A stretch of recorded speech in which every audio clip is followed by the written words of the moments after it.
বেণী মাধব, বেণী মাধব, তোমার বাড়ি যাব। বেণী মাধব, তুমি কি আর আমার কথা ভাবো?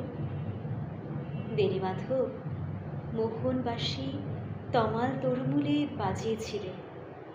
আমি তখন মালতী, স্কুলে ডেস্কে বসে অঙ্ক করি।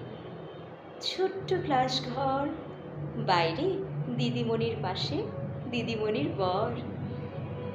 আমি তখন নবম শ্রেণীর, আমি তখন শাড়ি। আলাপ হলো বেণী মাধব, সুলেখাদের বাড়ি। বেণী মাধব, বেণী মাধব, লেখাপড়ায় ভালো, শহর থেকে বেড়াতে এলে আমার রং কালো। তোমায় দেখে এক দৌড়ে পালিয়ে গেছি ঘরে। বেণী মাধব, আমার বাবা দোকানে কাজ করে। কুঞ্জে অলি গুঞ্জে তবু ফুটেছে মঞ্জুরি। সন্ধেবেলা পড়তে বসে অঙ্কে ভুল করি। আমি তখন নবম শ্রেণী, আমি তখন 16।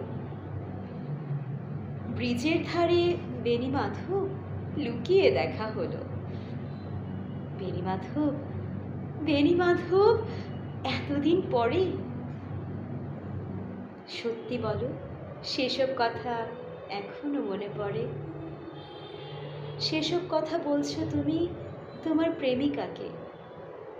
আমি কেবল একটি দিন তোমার পাশে তাকে দেখেছিলাম, আলোর নিচে, অপূর্ব সে আলো।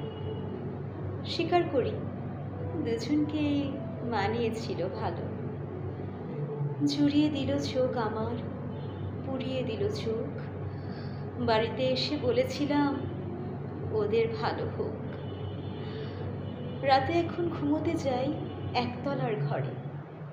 মেঝের ওপর বিছানা পাতা, জ্যোৎস্না এসে পড়ে। আমার পরে যে বোন ছিল চোরাপথের বাঁকে, মিলিয়ে গেছে। জানি না আজ কার সঙ্গে থাকে।